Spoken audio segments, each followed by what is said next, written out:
हरे कृष्ण। आप सभी का बहुत स्वागत है आज के हमारे अध्याय में।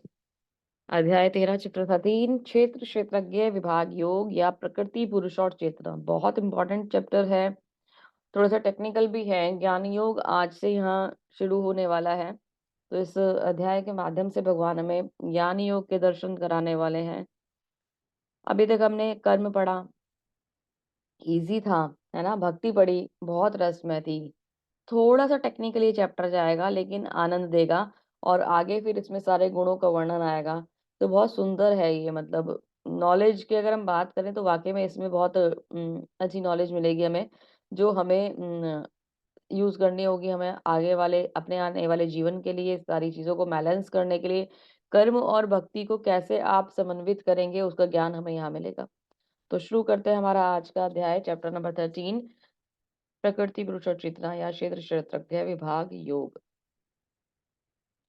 तो चैप्टर शुरू होता है अर्जुन के कुछ प्रश्नों से, और अर्जुन के प्रश्न बहुत इंपॉर्टेंट है अगर देखा जाए तो। हम इन बारे में थोड़ा सोचते कम है, तो अर्जुन ने हमें रास्ता दिखा दिया कि ये भी कुछ तथ्य हैं जिनके बारे में सोचना चाहिए। क्या बोलते हैं अर्जुन? अर्जुन न उवाच प्रकृतिम पुरुषम च एव क्षेत्रम क्षेत्रज्ञमेव च एत्वे विदितुमिच्छामि ज्ञानम ज्ञेय च केशव। तो ये अर्जुन भगवान से पूछते हैं, हे कृष्ण, मैं प्रकृति एवं पुरुष यानी भोक्ता, क्षेत्र एवं क्षेत्रज्ञ तथा ज्ञान एवं ज्ञेय के विषय में जानने का इच्छुक हूँ। तो अर्जुन के मन में कुछ 6 प्रश्न चल रहे हैं। वो 6 प्रश्न कौन कौन से चल रहे हैं? वो जानना चाहते हैं प्रकृति क्या है, पुरुष क्या है, क्षेत्र क्या है, क्षेत्रज्ञ क्या है, ज्ञान क्या है, और ज्ञेय क्या है। तो भगवान से पूछ रहे हैं अर्जुन। तो अर्जुन के इम्पोर्टेंट क्वेश्चंस हैं, तो भगवान उनको आंसर करते हैं। भगवान बोलते हैं, श्री भगवान उवाचा इदम शरीरम कौन्तेय क्षेत्रमियत्य अभिधीयते एतद्दो वेति तम प्राहुः क्षेत्रज्ञ इति त्वदिद्। श्री भगवान ने कहा, हे कुंती पुत्र, यह शरीर क्षेत्र कहलाता है और इस क्षेत्र को जानने वाला क्षेत्रज्ञ कहलाता है। तो एक एक करके भगवान बताएंगे, है ना। उन्होंने 6 पॉइंट्स पूछे हैं, प्रकृति पूछा है, पुरुष पूछ रहा है, क्षेत्र पूछा है, क्षेत्रज्ञ पूछा है, ज्ञान पूछा है, ज्ञेय पूछा है। तो भगवान ने सबसे पहले क्या बता दिया? क्षेत्र बता दिया। क्षेत्र क्या होता है? क्षेत्र होता है यह शरीर। हम जिस शरीर से के माध्यम से सारे कार्य करते हैं उसे क्षेत्र कहा जाता है। क्षेत्र का मतलब क्या होता है? फील्ड होता है ना, फील्ड। ठीक है, तो फील्ड पे ही तो एक्टिविटीज होती हैं। तो अब जब हम इस भौतिक जन्म में हैं, जब हम यहाँ इस जन्म में बात कर रहे हैं, तो हमारे जितनी भी एक्टिविटीज है यानी हमारे जो कर्म है, उनको करने का स्थान क्या है? हमारा शरीर है ना, उसके द्वारा ही वो सारे कर्म संपन्न किए जाते हैं। तो इसलिए हमारे शरीर को क्षेत्र बोला जाता है। और ये जानना कि हम ये शरीर है, दैट इज कॉल्ड क्षेत्रज्ञ। हम वो ज्ञान क्षेत्रज्ञ कहलाता है। तो प्रकृति क्या है? उसने पूछा, प्रकृति पुरुष क्षेत्र क्षेत्र के ज्ञान और ज्ञानम। तो भगवान ने बताया प्रकृति क्या है? मैटीरियल यानी भौतिक प्रकृति को प्रकृति कहा जाता है। पुरुष जो आनंद भोगता है, किसका? प्रकृति का। अब पुरुष जो होता है ना, वो 2 प्रकार के होते हैं, भोक्ता 2 प्रकार के होते हैं। जैसा कि हम सभी जानते हैं कि परम भोक्ता कौन है? भगवान है। यहाँ हम अपने आप को कंफ्यूजन में भोक्ता मान लेते हैं और हम ये सोचते हैं कि हम यहाँ इस भौतिक जगत में आनंद भोग रहे हैं, है ना। तो एक तो हो गया परम भोक्ता और एक हो गया भोक्ता, है ना। तो हम या तो मान लीजिए कि परम पुरुष और पुरुष, तो हम अपने आप को पुरुष मानकर, भोक्ता मानकर यहाँ आनंद भोगने के हिसाब से बैठे रहते हैं कि हाँ अभी ये हमारी लाइफ में चल रहा है, अभी वो हमारी लाइफ में चल रहा है, हम खुश होते रहते हैं। लेकिन परम भोक्ता कौन होते हैं? वो तो भगवान होते हैं। तो हमारा एक कंफ्यूजन है कि हम पुरुष हैं या तो हम भोक्ता हैं, और हम यहाँ इस प्रकृति में आनंद को भोग रहे हैं। ठीक है, तो प्रकृति क्या है? मैटीरियल वर्ल्ड है। और हम क्या है? हम कंफ्यूज हैं, हम अपने आप को पुरुष मान रहे हैं या भोक्ता मान रहे हैं, जो कि यहाँ पे आनंद भोग रहा है। जबकि परमानेंट भोक्ता कौन है या फिर मेन भोक्ता कौन है? वो भगवान है। भोक्ता नाम यज्ञ तपसाम सर्वलोकम महेश्वरम, भगवान ने स्वयं इस बात को बोला है। क्षेत्र कौन है? हमारा तन। ठीक है, क्षेत्रज्ञ क्या है? क्षेत्र के ज्ञाता व शरीर में आत्मा यानी आत्मा के सभी निकायों में को जानता है ना। मतलब जो ये मानता है कि हमारा ये शरीर अलग है और हमारी आत्मा अलग है, वो क्षेत्रज्ञ यानी ज्ञाता कहलाता है। जिसको डिफरेंशिएशन पता हो शरीर के बारे में, और आत्मा के बारे में कि शरीर अलग है, आत्मा अलग है। हमारा शरीर जो है जैसे ही आत्मा उसके अंदर से निकलेगी, वो जड़ हो जाएगा। जब ये व्यक्ति ये जान जाएगा तो वो क्या कहलाएगा? वो क्षेत्रज्ञ कहलाएगा। ज्ञानम ज्ञान क्या है? क्षेत्र और क्षेत्रज्ञ को समझना है, डिफरेंस को समझना ही ज्ञान है। और ज्ञान का लक्ष्य क्या है? ज्ञान से हमें मिलने वाला क्या है? इस बात को जानने से हमें क्या मिलेगा? इस बात को जानने से हमें परमात्मा की प्राप्ति होगी, जो हमारे हृदय में निवास करते हैं और हमें बहुत सुंदर प्रेम प्रदान करने के लिए हमेशा तत्पर रहते हैं। टेक्निकलिटीज है, रिपीटेशंस पे जाइएगा, 2 बार 3 बार पढ़िएगा, डिफरेंशिएशन करिएगा, समझ में आ जाएगा धीरे-धीरे। क्षेत्रज्ञं चापि च अपि मां विद्धि सर्वक्षेत्रेषु भारत क्षेत्रक्षेत्रज्ञयोर्ज्ञान योज्ञानम यत्तज ज्ञानम मतम मम। हे अर्जुन, आपको समझना चाहिए कि मैं सभी शरीरों का ज्ञाता हूँ। इस शरीर के शरीर और उसके ज्ञाता को समझने को ज्ञान कहा जाता है, यही मेरी राय है। तो अब हम कहते हैं कि जैसे भगवान ज्ञाता हैं, वैसे तो हम भी ज्ञाता हैं। भई भगवान भी शरीर के बारे में जानते हैं, तो हम भी तो अपने शरीर के बारे में जानते हैं। मेरे सर में दर्द हो रहा है या मेरे हाथ में दर्द हो रहा है या मेरे पेट में दर्द हो रहा है या मेरा भी वो कार्य करने में मुझे थकान हो रही है या नहीं हो रही है, तो ज्ञाता तो हम भी हो गए, तो हम ऐसा बोल सकते हैं। लेकिन जब हम ऐसा बोलेंगे, उससे पहले ही भगवान बोलेंगे कि हाँ, तुम ज्ञाता हो, तुम अपने शरीर के ज्ञाता हो, लेकिन मैं तो सर्वत्र रहता हूँ, मैं सभी जीवों के शरीर में रहता हूँ, मैं सभी जीवों के शरीर का ज्ञाता हूँ, क्योंकि मैं परमात्मा के स्वरूप में सबके हृदय में वास करता हूँ। तो भगवान किनके ज्ञाता हैं? सबके ज्ञाता हैं, सबके शरीर को ज्ञाता है और वो सबके शरीर को जानने वाले हैं। व्यक्ति भोगी है ना? व्यक्ति साधु है, व्यक्ति किस प्रकार का है, व्यक्ति बैलेंस लाइफ चला रहा है, कृष्ण भावना भवित है या नहीं है, व्यक्ति शुद्ध भक्त है या नहीं है, व्यक्ति असंगति में पड़ा हुआ है या सत्संगति में पड़ा हुआ है, ये सब कौन जानने वाले हैं? ये परमात्मा जानने वाले हैं। वो जो जो करता है भगवान वो उसके हृदय में बैठकर देखते रहते हैं और भगवान उसको हिंट भी देते रहते हैं गाइड करने के लिए, लेकिन हम लोग अपनी बुद्धि और माया के वशीभूत होकर उस कार्य को समझने में देर लगा देते हैं और वो कार्य नहीं करते हैं। ठीक है? तो गलती हमारी होती है। भगवान तो फिर बेचारे वहां पर बैठ कर और ये देखते रहते हैं कि देखो ये क्या कर रहा है। समझाया भी तो भी नहीं समझ रहा। और फिर गति तो फिर दुर्गति ही होने वाली है ना, सुगति तो होने की नहीं। तो भगवान हमें गाइड करते हैं, हिंट देते हैं, समझना हमें होता है और हम समझने में चूक कर जाते हैं। क्षेत्र किस प्रकार का होता है? ये जो शरीर वाला क्षेत्र है, ये भी लगभग एक फील्ड की तरीके से ही होता है, जिस क्षेत्र पे कार्य किया जाता है, जैसे कि खेत या भूमि का एक टुकड़ा है, ज़मीन।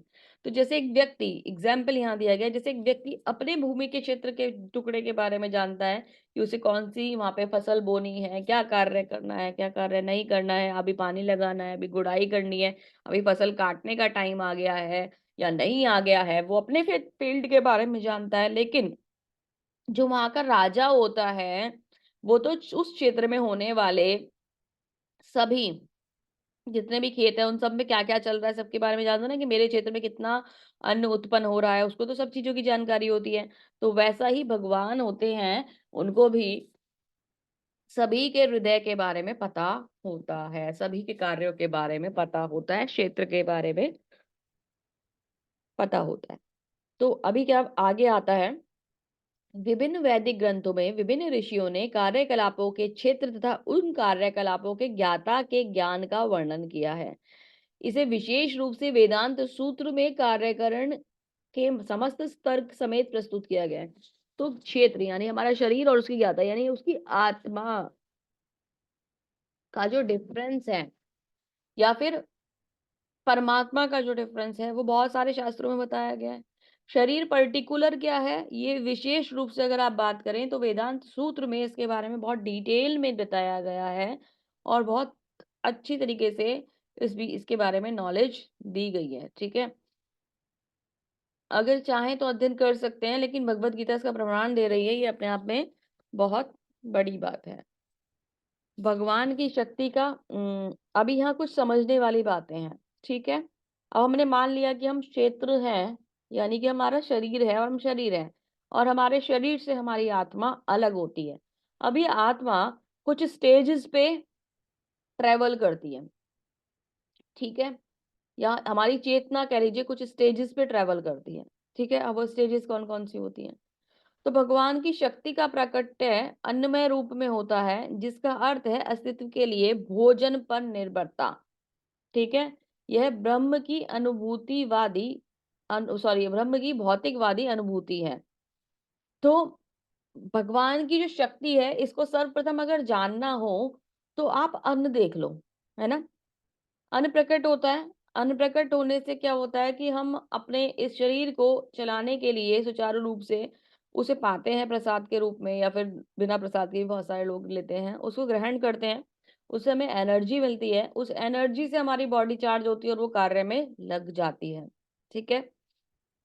तो भगवान विराजमान है, भगवान विद्यमान है, ये बात हमें इसी बात से समझने को मिल जाती है कि भगवान ने हमारे भोजन की सारी व्यवस्था करी है। पहले तो हमें ही बना दिया और उसके बाद हमारे भोजन की व्यवस्था कर दी। लेकिन कुछ लोग इसी चेतना पर रह जाते हैं और खाने बस उनका जो उद्देश्य होता है जीवन का, वो बस वो खाना ही रह जाता है। तो इसे अन्नमय अवस्था कहते हैं। अन्न पर निर्भरता अन्नमय अवस्था होती है, ठीक है? इसके अलावा अन्न में परम सत्य की अनुभूति के पश्चात फिर भी प्राणमय रूप में मनुष्य सजीव लक्षणों या जीवन रूपों में परम सत्य की अनुभूति कर पाता है। कुछ लोग उस भोजन से ऊपर उठकर ये जान पाते हैं कि भगवान कहीं और भी है। कहाँ है? हमारी सांसों में। हमारी जो सांसें चल रही हैं, ये भगवान का एक सजीव दिया हुआ एक सजीव लक्षण है कि हम सजीव हैं। अगर हमारी सांस बंद हो गई, तो ये सारी लीला अभी की अभी समाप्त हो जाएगी। ये आवाज़ बंद हो जाएगी, है ना? हमारी सेंसेस बंद हो जाएँगी। कुछ नहीं, ना मैं कुछ इधर से शेयर कर पाऊँगी, ना आप उधर से कुछ देख पाओगे कि किस स्क्रीन पे क्या चल रहा है। सब कुछ अभी इमीडिएट इफ़ेक्ट से बंद हो जाएगा। तो ये क्या है? ये हमारी प्राणमय अवस्था है, जब हम ये जानते हैं कि ये शरीर से ऊपर भी प्राण हैं, जो भगवान के द्वारा संचालित किए जा रहे हैं। फिर ज्ञानमय रूप में ये अनुभूति सजीव लक्षणों से आगे बढ़कर चिंतन के अनुभव तक पहुँचती है और आकांक्षा तक पहुँचती है। बेसिकली क्या है, जब हम ये जान गए कि हमारी अन्न पर निर्भरता है, अन्न से ऊपर हमारी श्वास है जो भगवान के द्वारा चलाई जा रही हैं, सजीव लक्षण है। तो कुछ लोग तो मानते हैं कि हाँ भाई, कुछ लोग क्या, काफ़ी लोग मानते हैं, सभी लोग मानते होंगे ज़्यादातर कि हाँ, सांसें चल रही हैं और भगवान चला रहे हैं, यहाँ तक भी पहुँच जाते हैं। लेकिन कुछ ऐसे होते हैं जो इन पर चिंतन स्टार्ट कर देते हैं, हुँ? जो इस पे सोचना चाहते हैं कि आखिर वो शक्ति कौन है? या फिर ऐसा क्या है? सोचते हैं, सोचने में, चिंतन में वो उसमें उसमें मतलब अपना उस बारे में थोड़ा-सा ध्यान लगाना चाहते हैं कि ऐसा है क्या? उनकी जिज्ञासा एक मन में होती है, तो उसे कहा जाता है ज्ञानमय अवस्था, है ना? कि जब उसने उस चिंतन में वो और एक स्टेप फॉरवर्ड हो गया कि नहीं, वाक़ई में कुछ तो है जो मुझे चेतन रखे हुए है, कुछ तो है जो इस संसार में हमारी चीज़ों को मैनेज करके रखता है, वो ज्ञानमय अवस्था हो गई। तब ब्रह्म की उच्चतर अनुभूति होती है, जिसे विज्ञान में रूप कहा जाता है, जिसमें जीव के मन तथा जीवन के लक्षणों को जीव से भिन्न समझा जाता है। जहाँ हमें पता चल जाता है कि हम हमारा मन जो है वो हमारे और जो ये जीवन के जो लक्षण है ये अलग है, हमारा मन अलग भागता है और हमारा जो लाइफ है वो अलग प्रकार से डिजाइन करी गई है, उसे अलग प्रकार से चलना होता है। तो मन के पीछे पीछे पीछे हम भाग रहे हैं और मन हमें भौतिक आसक्तियों में लगा के चल रहा है। इसे विज्ञान में अवस्था कहा जाता है। उसके पश्चात परम अवस्था आती है। यहाँ पे एक्चुअली विज्ञान में अवस्था में क्या होता है बेसिकली कि हमारा जो चिंतन है वो थोड़ा-सा और हायर चला जाता है और हम उसमें और ज़्यादा खोजबीन में लग जाते हैं कि रियलिटी में तो कुछ है जिसको हमें सर्च करना होगा, ठीक है? तो वो वाला वहाँ पे काम आ जाता है। तो उसके पश्चात क्या होता है, परम अवस्था आती है, जो आनंदमय अवस्था आती है, अर्थात सर्व आनंदमय प्रकृति की अनुभूति होती है और इस प्रकार से ब्रह्म अनुभूति की 5 अवस्थाएँ हैं, जिसे ब्रह्मपुंज कहा जाता है। तो जब हम इस चिंतन को बढ़ाते हुए, पहले हमने सजीव लक्षण देखे, पहले हमने अन्न पर निर्भरता देखी, अन्नमय अवस्था आ गई। फिर हमने क्या करा, हमने ये जाना कि हम सजीव हैं, हमारे अंदर साँसें भी चल रही हैं, तो उसको क्या बोला गया? उसको प्राणमय अवस्था बोला गया। फिर हमने उन साँसों का चिंतन करा कि किसकी वजह से चल रही हैं, तो उसको ज्ञानमय अवस्था बोला गया। फिर हमने सोचा कि नहीं-नहीं, केवल ये साँसें ही नहीं हैं, यहाँ तो सब कुछ ही किसी और की वजह से चल रहा है। उसे उस सर्च में जब हम लग गए कि वो कोई और है कौन, तो उसे विज्ञानमय अवस्था बोला गया। और जब हमने वहाँ एक कनेक्शन को एस्टैब्लिश कर लिया भगवान को प्राप्त करके वो कनेक्शन एस्टैब्लिश हो गया और उनके संग हमने वो आनंद को प्राप्त करना शुरू कर दिया, तो उसे आनंदमय अवस्था कहा गया। और ये अवस्था, पांचों अवस्थाएं मिलकर ब्रह्म पुंज कहलाती हैं। इनमें से 3 अवस्थाएँ जो होती हैं, अन्न में, प्राण में, ज्ञान में अवस्थाएँ, जीवों के कार्यकलापों के क्षेत्र से संबंधित होती हैं। परमेश्वर के कार्यकलापों के क्षेत्र से परे हैं और परमेश्वर जो है इन कार्यकलापों के क्षेत्र से परे हैं और आनंद में हैं। तो भगवान मतलब जो जीव हैं, हम लोग जो हैं अन्न में, प्राण में और ज्ञान में, ये सभी जीवों में अवस्थाएँ होती हैं, हम में भी होती हैं, है ना? तो मतलब भगवान जो हैं वो इन बंधनों में नहीं होते हैं और वो इनसे अलग होते हैं। भगवान हमारी तरह भोजन नहीं लेते और भगवान हमारी तरह से शरीर और आत्मा जो है उनका डिफरेंस नहीं होता और उन्हें चिंतन करने की आवश्यकता नहीं होती कि कौन इसे चला रहा है, क्योंकि भगवान तो स्वयं ही ये सब चीजें मैनेज कर रहे हैं। तो सबसे पहले अन्न में आया, देन प्राण में आया, देन ज्ञान में, देन विज्ञान में और देन आनंद में। तो इस प्रकार से ये अवस्थाएं चलती है। ध्यान ध्यान से समझते चलेंगे, धीरे धीरे पढ़ते हुए चलेंगे। तो अभी जान गए हम, है ना, ये अवस्थाएं चल रही हैं। तो अभी मैं आपको वैसे भी बहुत पहले एक बार ये समझा चुकी हूँ कि हमारा जो शरीर है इसको भौतिक रूप से एक प्रकार से रथ कहा जाता है। तो पंच महाभूतों, हमारा जो शरीर का रथ है वो किन किन चीजों से मिलकर बना है वो यहाँ समझाया जा रहा है। इसे एक रथ की तुलना दी गई है ना। तो ये किससे मिलकर बना है? पंच महाभूत, अहंकार, बुद्धि, अव्यक्त। पंच महाभूत और मन बुद्धि अहंकार बोला जाता है। यहाँ पे एक अव्यक्त एक तत्व दिया गया है। एक्चुअली अव्यक्त तत्व लास्ट में आता है। हाँ चलिए, दोबारा नीचे आ रहा है, वो बोलेंगे। पंच महाभूत है, अहंकार है हमारा। पंच महाभूत कौन से होते हैं? पृथ्वी, अग्नि, जल, वायु, आकाश। ठीक है। उसके बाद अहंकार है, उसके बाद बुद्धि है। ठीक है। उसके बाद हमारा मन है। ठीक है। मन नीचे, इसमें मैं पहले आपको मन बताऊंगी। मन बुद्धि अहंकार, पृथ्वी, अग्नि, जल, वायु, आकाश, मन बुद्धि अहंकार। फिर हमारी 10 इंद्रियां हैं। 5 ज्ञानेंद्रियां, 5 कर्म इंद्रियां। ठीक है। उसके बाद आता है अव्यक्त, है ना। ये इंद्रियों से क्या होता है? अव्यक्त या अव्यक्त क्या है? एक प्रकार से मटेरियल है जो हमें यहाँ, जब हम यहाँ आते हैं तो हमें हमें एक तरीके से कह लीजिए कि अ, इन शरीर को धारण करने में, सब चीजों के लिए उनको, उसको एक्टिवेट करने में हमें मतलब वहां पे काम आता है। तो एक तत्व है अव्यक्त।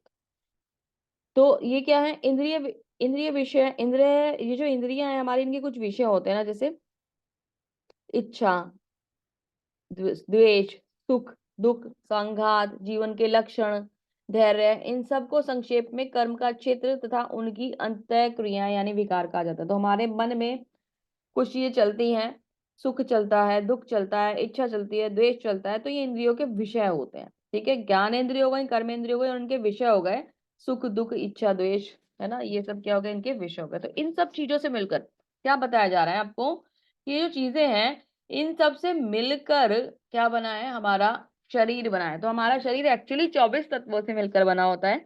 ज्यादा कंफ्यूज मत होइएगा और ज्यादा टेंशन भी मत दीजिएगा, ज्यादा समझ में नहीं आ रहा है तो आगे इनकी डिटेल मिलेगी आपको हायर लेवल्स में। बहुत ज्यादा हम यहाँ डिस्कस भी नहीं कर सकते इसको, अदरवाइज आप में से आधे लोग कल गायब हो जाएंगे और वो वैसे भी हो ही जाता है। जैसे ही ये चैप्टर आता है, इस चैप्टर के बाद अटेंडेंस हमेशा डाउन हो जाती है, क्योंकि लोगों को लगता है कि समझ में आने वाला नहीं है। और यही चैप्टर थोड़ा सा टेक्निकल है। इसके बाद जब हम नेक्स्ट जाते हैं ना चैप्टर्स में, तो बहुत ज्यादा इंटरेस्टिंग होते हैं। हरे कृष्णा। क्योंकि वहां अब हमारे गुण डिस्कस होंगे, है ना, हमें किस किस गुण में किस किस प्रकार के कार्य करने होते हैं वो डिस्कस होंगे। तो बहुत अच्छे चैप्टर्स आने वाले हैं। तो थोड़ा धैर्य बनाए रखिए और ये चैप्टर को ध्यान से समझने का प्रयास कीजिए। कभी ना कभी तो समझना ही पड़ेगा, तो अभी समझ लेते हैं। तो भगवान कहते हैं कि हमारा जो शरीर है वो 24 तत्वों से मिलकर बना है। अब उन 24 तत्वों से मिलने के बाद एक व्यक्ति के अंदर कौन कौन से गुण होने चाहिए, है ना, जो अगर उसके अंदर रहेंगे तो वो ज्ञानी माना जाएगा या उसे ज्ञान कहा जाएगा। तो भगवान इन 6 श्लोकों में बता रहे हैं, सॉरी 5 श्लोकों में बता रहे हैं। क्या बता रहे हैं?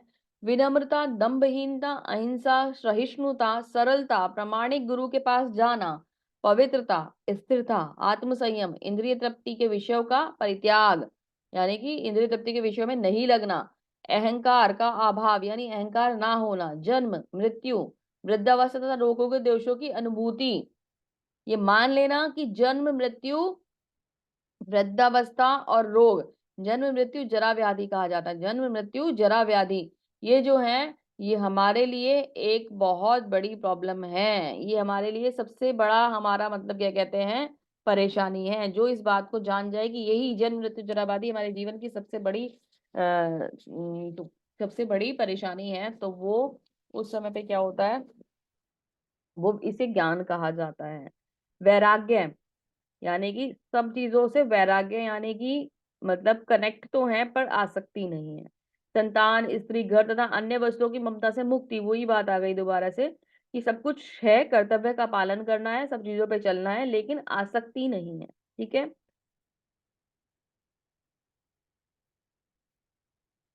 मुक्ति, ममता से मुक्ति है ना।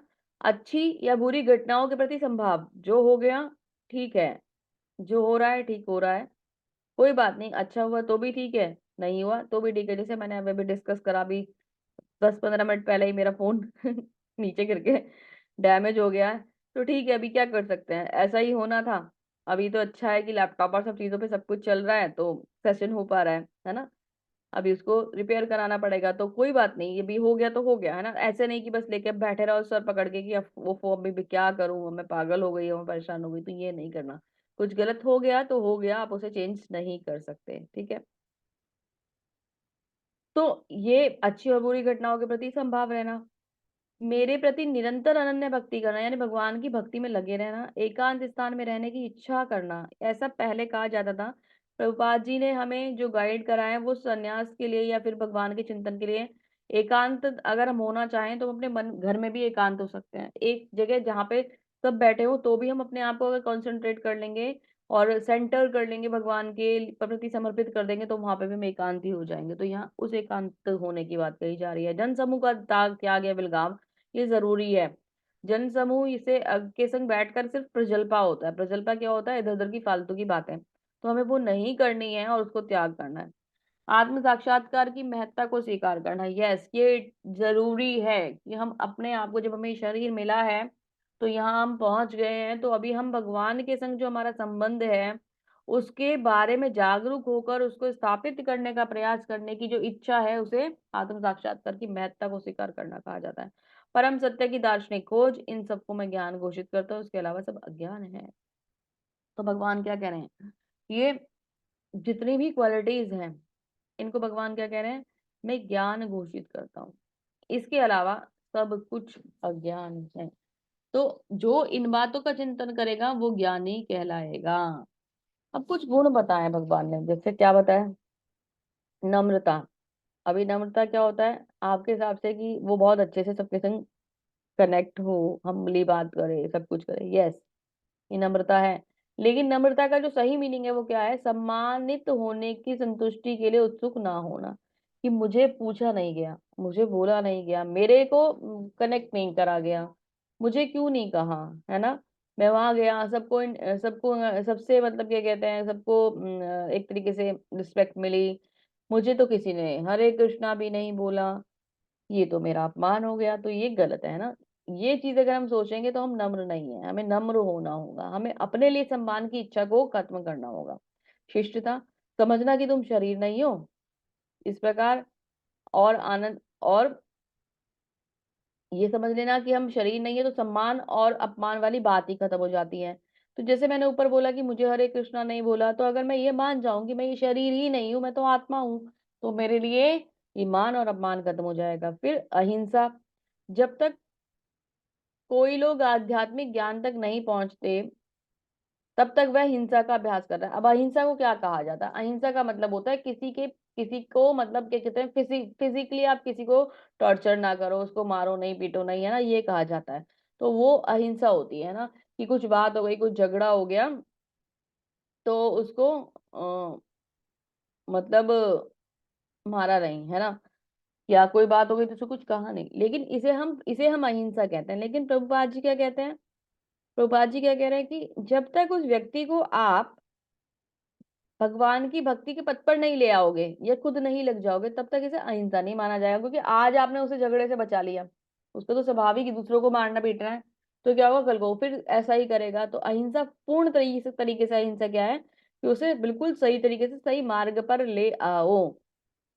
तभी इसे अहिंसा कहा जाएगा। ठीक है। सहनशीलता, दूसरों को से और अपमान सहने का अभ्यास करें। ये एक मैं आपको रियल स्टोरी बता रही हूँ। हमारे गुरु महाराज हैं, यहीं के कौन के ही। उनको एक व्यक्ति ने, ये सत्य लीला है, मैं नाम तो आपको डिस्कस नहीं करूंगी यहाँ पे, ये सत्य है, बिल्कुल एक बात बता रही हूँ मैं, कि किसी एक बार प्रचार के टाइम पे बाहर कहीं कंट्रीज में प्रचार हो रहा था, तो गुरु महाराज को किसी ने एक चाटा मार दिया था प्रचार के ड्यूरेशन में। उनकी सहनशीलता को आप ये देखिए कि वो उन्होंने उन्हें पलट कर कोई भी किसी भी प्रकार का कोई रिस्पांस नहीं दिया, और बिल्कुल चुपचाप उन्होंने भगवान के नाम का प्रचार करा, और कंटिन्यूशन में उस प्रचार को करते रहे करते रहे करते रहे। धीरे धीरे वो व्यक्ति को अपनी गलती रियलाइज हुई, और उसने एक दिन वो व्यक्ति खुद भगवान की शरण में आ गए। तो ये रियल घटना है। तो मतलब जो एक भगवान का भक्त होता है ना, वो इतना विनम्र होता है कि अगर उसका कोई अपमान भी कर दे तो भी वो उसे सहन कर जाता है, क्योंकि वो भगवान की भक्ति में लगा है। उसके अंदर उस तरीके का भाव ही नहीं आता कि इसने मेरे संग ऐसा कर दिया, क्योंकि वो शरीर नहीं है, वो आत्मा है, और ये अपने आप में बहुत बड़ी बात है। हमें तो कोई एक वर्ड बोल देना तो हम उसे चार सुना के आते हैं, है ना, कि ऐसे कैसे बोल दिया भाई, ठीक है, ऐसे कैसे बोल सकते हो आप ऐसे नहीं बोल सकते। और आप ये देखिए कि भगवान के शुद्ध भक्त होते हैं, वो कितने ज्यादा मतलब सहनशील होते हैं कि उनको कोई कुछ कह भी देता है तो वो भगवान की मतलब एक तरीके से भक्ति में इतने लीन रहते हैं कि उसे अपना मान और अपमान नहीं मानते। सादगी, इतना सीधा कि दुश्मन को भी सब सच का खुलासा कर दे। मतलब मन में कोई चोर नहीं होना चाहिए किसी प्रकार का। जो बात आपके लिए है वही दूसरे के लिए, वही तीसरे के लिए है। अगर कुछ अच्छा हुआ है तो भी वो सबको डिस्कस कर लेते हैं, अगर कुछ गलत हुआ है तो भी वो सबको डिस्कस कर लेते हैं। अगर कोई शत्रु, वैसे तो शत्रु होते नहीं भक्तों के, लेकिन अगर कोई शत्रु उसमें से भी कोई आ गया है, साइड से भी कोई आ गया है, तो उसको भी सारी बातें वैसे ही बता देंगे एज इट इज, जैसी सारी चीजें डिस्कस हुई होंगी कि ऐसा ऐसा ऐसा वहां पे हुआ था। तो मन का इतना पवित्र होना जरूरी है। ठीक है। आध्यात्मिक गुरु को स्वीकार करना बहुत जरूरी है। स्वच्छता हमारे मन से भी होती है और हमारे तन से भी होती है। तो बाहरी स्वच्छता तो हम सब ध्यान देते हैं, आंतरिक स्वच्छता आती है हरे कृष्ण महामंत्र का जप करने से। स्थिरता, आध्यात्मिक जीवन में प्रगति करने का दृढ़ संकल्प, कि मैंने जो आज ये संकल्प लिया है कि मैंने 1 जनवरी से ये बैच अटेंड किया है, और मैं भगवत गीता का पार्ट, ये जो हमारा सेशन है, इसे कंप्लीट कर रहा हूँ, कर रही हूँ। अब मैं इसे कंटिन्यू रखूंगा। अब भगवान ने मेरे जीवन में प्रवेश कर लिया है, भगवत गीता के माध्यम से मैं भगवान की शरणागति में पहुंच चुका हूँ, तो मैं इसे जाने नहीं दूंगा। मेरी लाइफ की अपॉर्चुनिटी है, मैं इसे मिस नहीं करूंगा। धीरे धीरे आगे बढ़ते बढ़ते बढ़ते मैं आगे के लेवल्स ज्वाइन करते करते भगवान की भक्ति में हमेशा नित्य स्थापित रहूंगा। कभी भी यहाँ से पीछे नहीं हटूंगा, भक्ति को आगे बढ़ाने का ही प्रयास करूंगा, खुद भी लगा रहूंगा और औरों को भी जोड़ने का प्रयास करूंगा। ये जो इच्छा है इसे दृढ़ संकल्प कहा जाएगा। ठीक है। भक्ति हमेशा बढ़ती है, भक्ति कभी भी खत्म नहीं होती। तो जैसे ही ये सेशन खत्म होगा, आप लोग ये मत सोचिएगा कि अब आपको कुछ नहीं करना। अब आपको जैसे ही ये सेशन कंप्लीट होगा, आपको क्या करना होगा, आपको भगवान की भक्ति करनी होगी। कैसे करनी होगी, आपको नेक्स्ट लेवल के लिए ज्वाइन करना होगा। ये सेशन जब दोबारा आएंगे उनको रिपीट करना होगा, और उस ब्रेक के टाइम में, जब तक वो ब्रेक चलेगा, इस टाइम को यूटिलाइज करते हुए भगवान के नाम का जप करना होगा। एक माला जप जरूर ही करना होगा, जो लोग नहीं करते हैं, और जो कर रहे हैं उन्हें आगे बढ़ाना होगा। इंद्रिय वस्तुओं का त्याग। ठीक है। केवल भोग में ही नहीं लगे रहना है, शरीर के ऊपर ही ध्यान नहीं देना। बस इसके लिए जिम जा रहे हैं ना, बस इसी के बारे में सोच रहे हैं, इसी का चिंतन कर रहे हैं, वो नहीं करना। झूठे अहंकार की अनुपस्थिति, ये बिल्कुल भूल जाना कि मैं ये शरीर हूँ, ये मानना कि मैं भगवान का सेवक हूँ। बुराई की धारणा, उचित स्रोतों से इस बारे में नियमित रूप से सुने, भौतिक जीवन से घृणा करें। घृणा का मतलब ये है कि ये तो है नहीं कि मैं आत्महत्या कर ले जाके, वो वाली बात यहाँ नहीं कही जा रही है, लेकिन क्या कि इसमें आसक्ति ना बनाए, है ना। यहाँ पे आसक्ति ना बनाए। अनासक्ति, कृष्ण के लिए सब कुछ बलिदान कर देना, कि मेरे को सब कुछ जो करना है भगवान की सेवा में करना है। मुझे भगवान से अलग कोई भी वस्तु नहीं चाहिए, तो मैं भगवान के थ्रू ही सारी चीजें स्वीकार कर सकता हूँ। पत्नी, बच्चे, परिवार आदि के साथ कोई उलझाव नहीं। ठीक है। भगवान ने हमें परिवार दिया है, उसको चलाना भी है, लेकिन ऐसा नहीं कि बस इनके प्रति आसक्त हो गए, अब हम भक्ति छोड़ देंगे, है ना, तो बस परिवार है, अभी माता जी बैठी हुई होंगे, जैसे कुछ सीनियर माता जी भी हो सकते हैं मैच में, तो वो क्या कि अभी तो ठीक है, इतना यहाँ चल रहा है। अभी क्या हो गया, चलो 18 डेज का कोर्स था, मैंने सोचा खाली बैठी थी क्या करूँ, चलो कर लेती हूँ, इस बारे में भगवान का नाम ही आ जाएगा। सुन लिया, उसके बाद 18 दिन में हो तो गई भगवत गीता पूरी, अब क्या करेंगे पढ़ के। अभी सुन तो ली एक बार, भगवान ने इतनी कृपा कर दी, बहुत है। अभी तो बच्चों के स्कूल खुल गए, अभी तो छुट्टियां चल रही थी, मैंने तो इसलिए सुन लिया। तो माता जी इसके एक्सपीरियंस ऐसे रहते हैं, तो वो नहीं करना है। भगवान ने आपको अपॉर्चुनिटी दी है, तो उस अपॉर्चुनिटी का लाभ उठाइए। उन्होंने ये नहीं कहा है कि केवल 15 दिन जब तुम्हारे बच्चों के स्कूल बंद है तभी सुनना है। हमारे यहाँ ना जो दिन के बैच है उनमें इतने बड़े बड़े नंबर्स में, मतलब भक्त आ रहे हैं अभी ना, डिवोटीज क्या ये कह लीजिए कैंडिडेट्स आ रहे हैं जो भगवत गीता ज्वाइन कर रहे हैं मॉर्निंग बैच में। स्पेशली यूथ में थोड़ा सा नंबर्स की दिक्कत रहती है, रेस्ट इवनिंग बैच जो होते हैं और जो नाइट बैच होते हैं उनमें बहुत सारे स्टूडेंट्स एक तरीके से आते हैं। और इस बार तो दिन के बैचेस में भी बहुत सारे स्टूडेंट्स, जिसमें वो जो माता जी का स्पेशल बैच होता है उसमें आ रहा है। तो सारी माता जी के बच्चे जो है ना, वो अभी आजकल छुट्टियां चल रही हैं, विंटर्स ब्रेक चल रहे हैं, तो सब विंटर ब्रेक में फ्री हो गई हैं और एक तरीके से भगवान की भक्ति में लग गई हैं। तो ये बहुत अच्छी बात है, लेकिन ये बात निकल के आएगी कि अरे स्कूल खुल गए बच्चों के, अब हमसे नहीं होने का। तो वो माता जी का सबसे ज्यादा रहता है, तो थोड़े दिन की भक्ति और उसके बाद फिर वो अपने भौतिक कार्यों में लग जाती है। तो स्पेशली कह रहे हैं भगवान की वो चीजें नहीं करनी चाहिए। ठीक है, इस प्रकार से ये सब चीजों को भगवान ने ज्ञान बताया है ना। भौतिक लाभ हानि में अभिन्न या व्यथित नहीं होना है, अटूट भक्ति की सेवा करना, तो इस प्रकार से सब कुछ ज्ञान है। ठीक है, आगे भगवान क्या कह रहे हैं, अब मैं तुम्हें ज्ञेय के विषय में बतलाऊंगा जिसे जानकर तुम नित्य ब्रह्म का आस्वादन कर सकोगे। यह ब्रह्म आत्मा जो अनादि है और मेरे अधीन है, इस भौतिक जगत में कार्यकरण से परे स्थित है। शरीर और आत्मा का डिफरेंस, बेसिकली जो ये चैप्टर है आपको शरीर और आत्मा के डिफरेंस को कैसे समझना है उसके बारे में बता रहा है। परमात्मा समस्त इंद्रियों के मूल स्रोत हैं, फिर भी वे इंद्रियों से रहित हैं। वे समस्त जीवों के पालन करता होकर भी अनासक्त हैं। वे प्रकृति के गुणों से परे हैं, फिर भी वे भौतिक प्रकृति के समस्त गुणों के स्वामी हैं। तो भगवान जो है वो शरीर और आत्मा जो उनकी है वो हमारे जैसा नहीं है, है ना। वो हमारे जैसे उनकी इंद्रियां नहीं है। भगवान का जैसे हमारा शरीर अलग है, आत्मा अलग है, हमारे अंदर इंद्रियां हैं, हम उनके अंदर उसके इन इंद्रियों से बंधे रहते हैं, उनके पीछे पीछे भागते रहते हैं। भगवान का शरीर और इंद्रिया, भगवान का आत्मा और जो शरीर है वो एक ही तत्व है ना। और उनकी इंद्रियां हमारी तरह भौतिक इंद्रियां नहीं है, है ना। तो भगवान कौन है, भगवान तो सबकी इंद्रियों के कंट्रोलर हैं। ठीक है,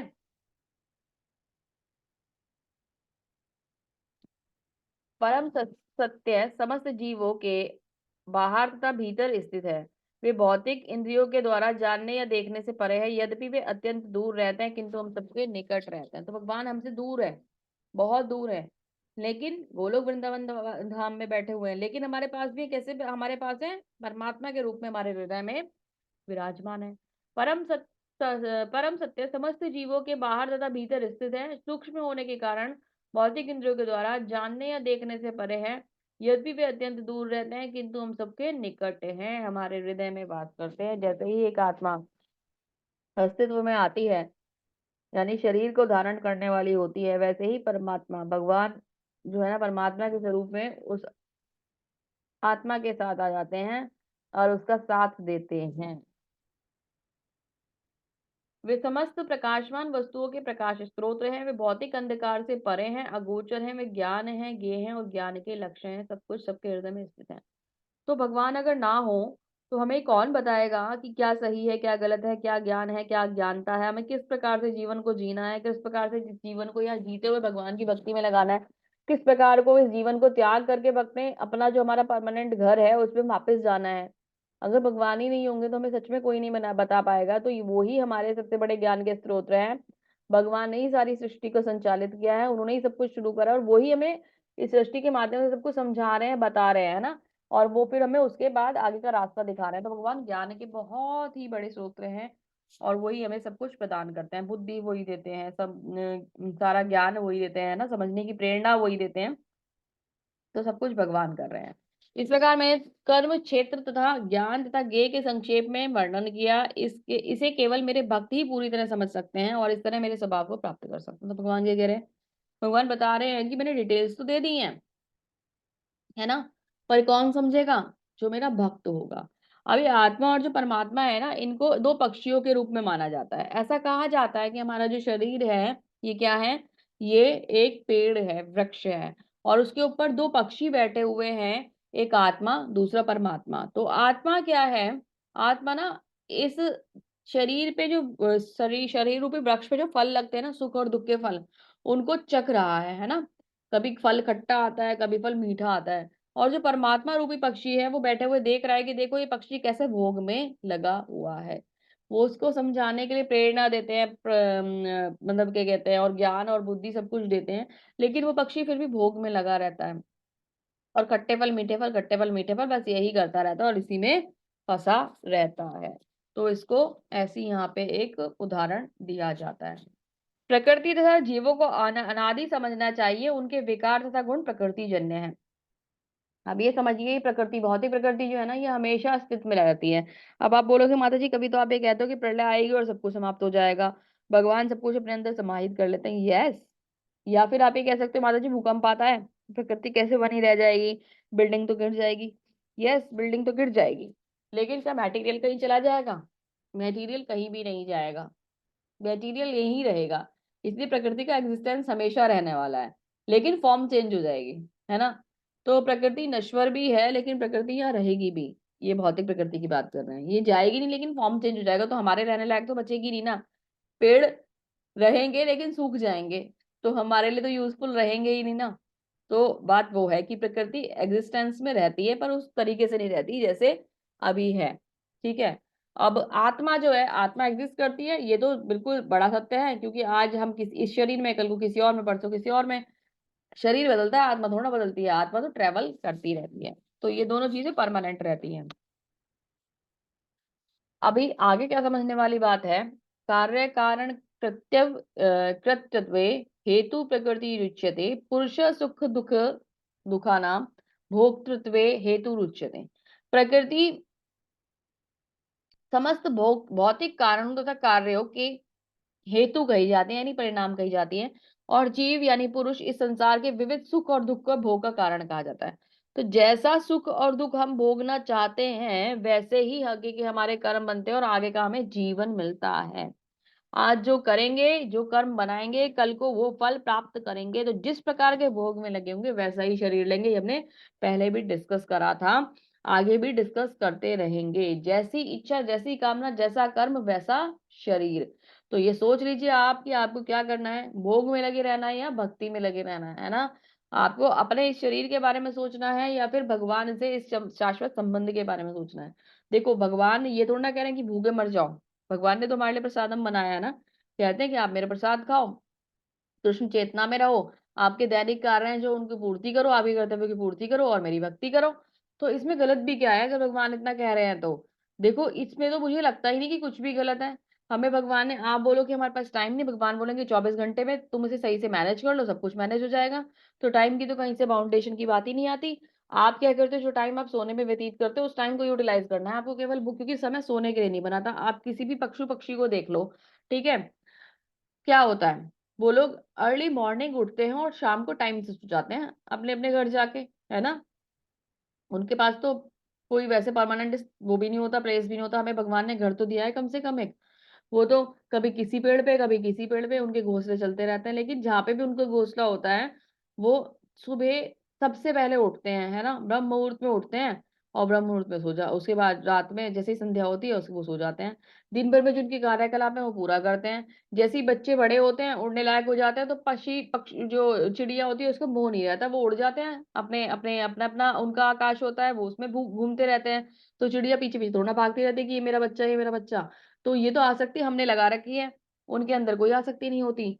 अगर अनाज का ढेर रखा हुआ हो, तो अनाज के ढेर में से वो उतना ही चुगेंगे जितना उनके लिए आवश्यक है। वो ये नहीं चाहेंगे कि सबको घसीट के घर पे ले जाऊं और ये मेरे पीढ़ियां खाएंगी। मनुष्य ऐसा करता है ना? मनुष्य को क्या है कि सबका हिस्सा छीन के यहीं रख लूं और मेरे पोते पोती जो है उनके काम आएगा। मकान बना दूं, बहुत बहुत प्लॉट्स खरीद के रख लूं, सोना इकट्ठा करके रख लूं, पैसा जमा करके रख लूं। अपना तो जीवन इसी करने में बिता देता है, और बाद में उसकी पीढ़ियां उसको भोग करती हैं। और वो बाद में क्या करता है, मैंने बताया था ना कि स्टोरी, मोची वाले वो जूते खाता है किनसे, अपने ही बच्चों से। तो फिर फायदा क्या है ये सब चीजें करने का? कोई भी फायदा नहीं है। ये जो जन्म मिला है, ये आपको अपने लिए मिला है। मनुष्य जन्म भगवान ने आपको अपने लिए दिया है। इसको इस शरीर से जो ज़रूरतें हैं उसको पूरा करते हुए संयमित रूप से चीज़ों को बैलेंस करते हुए लाइफ को चलाइए और भगवान की भक्ति में जुड़ जाइए। कोई भी फ़ायदा नहीं है। केवल और केवल चीज़ों को इकट्ठा करके भोग में लगे रहने से कुछ नहीं होगा। आप अपना ही जन्म और कर्म बेकार करोगे। तो हमें ऐसा नहीं करना, इम्पोर्टेंट बात है ये। पुरुषः प्रकृतिस्थो हि भुङ्क्ते प्रकृतिजान् गुणान् कारणं गुणसङ्गस्यो तद् असद्योनि जन्मसु। इस प्रकार जीव प्रकृति के तीनों गुणों में भोग करता हुआ जीवन को बिताता है। उसे उस प्रकृति के साथ संगति के कारण होता है। इस तरह उसे उत्तम तथा अधम योनियां मिलती हैं। तो जैसे वो कर्म करता है, पीछे मैंने बताया और आगे आगे आता रहेगा, वैसे वैसे उसे योनियां मिलती रहेंगी। जैसा भोग करेगा, जैसा कर्म करेगा, भोग करेगा, वैसा ही शरीर उसे नेक्स्ट मिल जाएगा। तो अब तो आपके ऊपर है कि आपको कैसा कर्म करना है, कौन सी योनि में जाना है। बहुत ज्यादा खाओगे, शुकर बना देंगे भगवान। बहुत भोग विलास की इच्छा है, कुकर बना देंगे भगवान। तो देख लीजिए क्या करना है। उपदिष्टानुमन्ता च भर्ता भोक्ता महेश्वरम परमात्मेति च आपयुक्तो देहेऽस्मिन् पुरुषः परः। तो भी इस शरीर में एक दिव्य भोक्ता है जो ईश्वर है, परम स्वामी है, साक्षी है, अनुमति देने वाला है के रूप में विद्यमान है, जो परमात्मा कहलाता है। हम कुछ भी करें, कहीं भी रहें, फिर भी हमें ये नहीं भूलना चाहिए कि परम भोक्ता कौन है, भगवान है ना। और जैसे ही हम याद रखेंगे कि वो हमारे शरीर में विराजमान है, वो हमारे साथ बैठे हुए हैं, वो सब कुछ देख रहे हैं, तो गलत करते हुए रुक जाएंगे। हमेशा याद रखेंगे भगवान बैठे हैं और वो देख रहे हैं। वो अभी हमें ये लगता है ना कि भगवान ही इतना सब कुछ मैनेज कैसे करते हैं, अकाउंट कैसे मेंटेन हो जाता है। तो हमें ये याद रखना चाहिए। पहले जब मुझे बिल्कुल नहीं पता था, तो मैं सोचती थी कि ये पता कैसे चलता है, ये कर्म कैसे होते हैं, ये कौन कौन ये भगवान को जाके बता रहा होता है। बाद में पता चला, अरे भगवान तो हमारे हृदय में ही बैठे हैं, फिर तो कहीं और जाने की जरूरत नहीं, सबके अकाउंट यहीं से मेंटेन हो रहे हैं। तो भगवान यहीं से सब कुछ मेंटेन कर रहे हैं और उनसे कुछ नहीं छुपा। हमसे छुपा है पर उनसे नहीं छुपा है। जो व्यक्ति प्रकृति जीव प्रकृति के गुणों की अंतःक्रिया से संबंधित इस विचारधारा को समझता है, उसे मुक्ति की प्रति सुनिश्चित है, प्राप्ति सुनिश्चित है। उसका वर्तमान स्थिति जैसी भी हो, उसका पुनर्जन्म नहीं होगा। तो जो ये मान लेगा कि परमात्मा हमारे हृदय में विराजमान है और उस प्रकार उस पथ पर कार्य करना शुरू कर देगा, डेफिनेटली वो आध्यात्मिक जगत में प्रगति करेगा और पुनर्जन्म को प्राप्ति नहीं करेगा। कुछ लोग परमात्मा का ध्यान के द्वारा अपने भीतर देखते हैं। दूसरे लोग ज्ञान के अनुशीलन द्वारा कुछ ऐसे जो निष्काम कर्मयोग द्वारा देखते हैं। मतलब बेसिकली क्या है, वो निराकार और साकार वाली ही बात है। कुछ लोग भगवान को चिंतन द्वारा अपने अंदर ढूंढने का प्रयास करते हैं और कुछ लोग भगवान का साकार रूप के दर्शन करना चाहते हैं। ऐसे भी लोग हैं, यद्यपि आध्यात्मिक ज्ञान से अवगत नहीं होते, पर अन्यों से परम पुरुष के विषय में सुनकर पूजा में लगे लगते हैं। जो लोग प्रामाणिक पुरुषों से श्रवण करते हैं, मनोवृत्ति होने के कारण जन्म मृत्यु को के पथ को पार कर जाते हैं। अभी सभी इतने समझदार नहीं होते कि मन के अंदर चिंतन कर लें। सभी इतने समझदार नहीं होते कि सामने भगवान है, भगवान की कैसे पूजा करनी है, कैसे उन्हें समझना है, ये उन्हें पता होता है। तो भगवान को जानने के लिए वो एक सोर्स ढूंढते हैं, वो होते हैं गुरु। गुरु के माध्यम से वो जब इस चिंतन करते हैं और भगवान के ज्ञान की बात प्राप्ति करते हैं, तो वो इस सही ट्रैक पे चलकर इस जन्म मृत्यु के पद से छूट जाते हैं। जैसे कि माता देवहूति ने अपने जो पुत्र थे ऋषभ देव, भगवान ने उनके यहाँ जन्म लिया था एक्चुअली माता देवहूति से।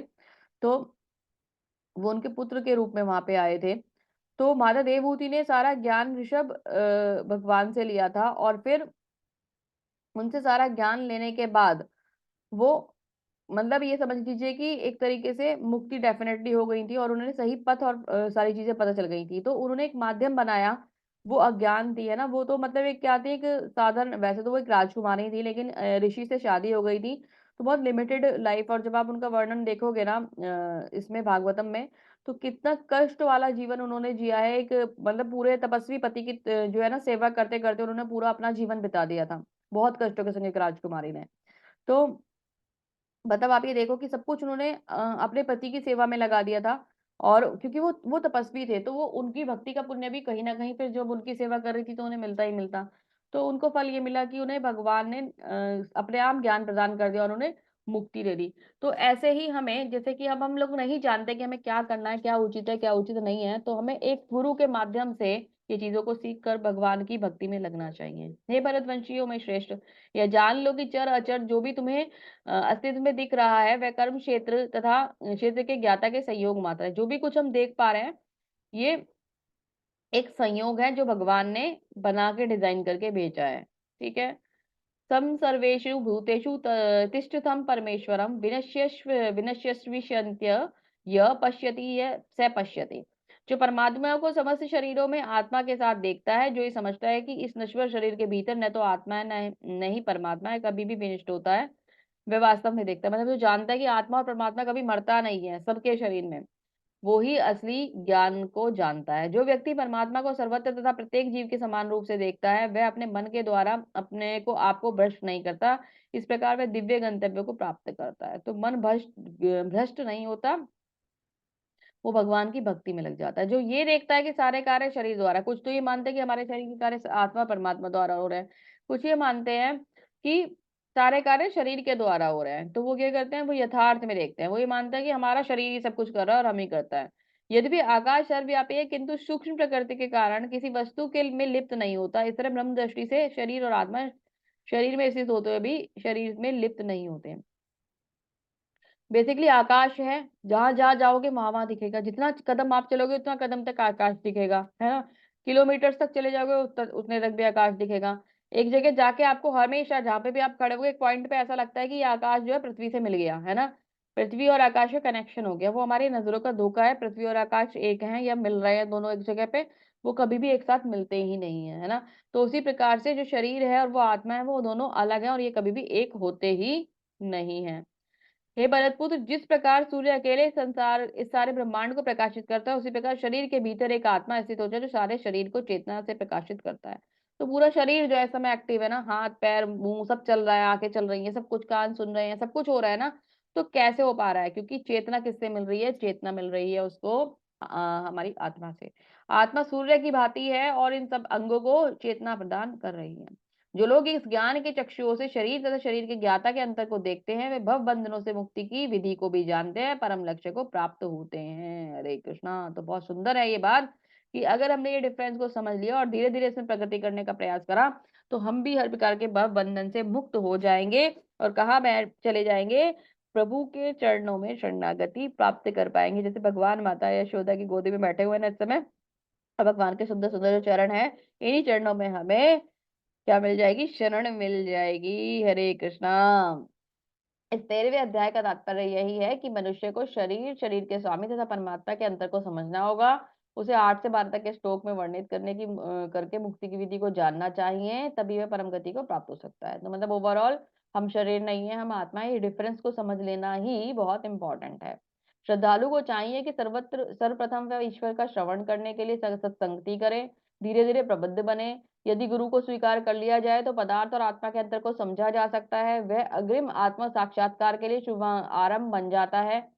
गुरु अनेक प्रकार से उपदेशों से अपने शिष्य को देहात्म बुद्धि से मुक्त होने की शिक्षा देता है। उदाहरण भगवत गीता में कृष्ण अर्जुन को भौतिक बातों से मुक्त होने के लिए शिक्षा दे रहे हैं। बहुत इंपॉर्टेंट है ये, बहुत ही इंपॉर्टेंट। आप ये समझ लीजिए कि अगर लाइफ को सही तरीके से चलाना है तो प्रभुपाद जी का ये स्ट्रेंथ है जो उन्होंने यहाँ दिया है, बहुत इंपॉर्टेंट है। अगर हमें सब कुछ सही चलाना है अपने जीवन में, तो सत्संगति ज्वाइन करनी होगी, प्रबुद्ध बनना होगा, गुरु स्वीकार करने होंगे। क्योंकि ये जो आत्मा और परमात्मा का डिफरेंस है, ये जो हमारे शरीर के बंधन है, इनको सही प्रकार से कैसे समझना है वो हमें एक गुरु ही समझा सकते हैं। वो ही हमें आत्म साक्षात्कार करा सकते हैं। उनके द्वारा मुक्त होने की जो शिक्षा मिलती है, मतलब हम इस भौतिक जगत में रहते रहते मुक्त हो जाएंगे, शरीर में रहते रहते भी हम मुक्त हो जाएंगे।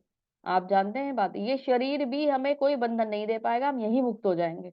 तो इसी के लिए हमें वो जो टॉप सीक्रेट है ना, वो हमें गुरु ही बताते हैं। वो हम अपने आप से नहीं कर पाते। अब भगवान क्या कर रहे हैं? अर्जुन को इस शरीर में रहते रहते ही तो मुक्त कर रहे हैं, है ना। तो अर्जुन को उस शरीर में रहते रहते ही मुक्त करने का ज्ञान कौन दे रहे हैं? भगवान श्री कृष्ण दे रहे हैं। तो मनुष्य को यह तो समझ सकता है कि शरीर पदार्थ है और वो 24 तत्वों से में विश्लेषित किया जा सकता है। जीवन के इस लक्षणों, इन्हीं तत्वों की अंतःक्रिया यानी विकार है। किन्हीं किंतु इनसे ऊपर उठना, ऊपर आत्मा परमात्मा है। आत्मा तथा परमात्मा दो हैं। ये भौतिक जगत आत्मा तथा 24 तत्वों के संयोग से कार्यशील है। मनुष्य को चाहिए गुरु की सहायता से इस अध्याय को भली भांति समझ ले। तो समझ तो हम रहे हैं, लेकिन ना अभी पूरी तरीके से समझ में नहीं आ रहा है। और जब हमें ये पूरी तरीके से समझ में आ गया, तो ये सब कुछ हमारे लिए बहुत आसान हो जाएगा। तो बार बार पढ़ें, 2 बार पढ़ें, 3 बार पढ़ें, 4 बार पढ़ें और इस डिफरेंस को समझने का प्रयास करें। उतना टफ भी नहीं है, लेकिन जीवन में गुरु को धारण करना बहुत ही ज्यादा आवश्यक है। तो वो बहुत ही इम्पोर्टेंट है। इस मैसेज के संग कि हम भगवान की भक्ति में जाएँगे और कभी न कभी हम पर कृपा होगी और गुरु हमें अवश्य मिलेंगे और गुरु के सानिध्य में हम सुंदर भक्ति कर पाएँगे और अच्छे भक्त बन पाएँगे। ये प्रार्थना करते हुए हम ये चैप्टर को अब यहीं विराम देते हैं।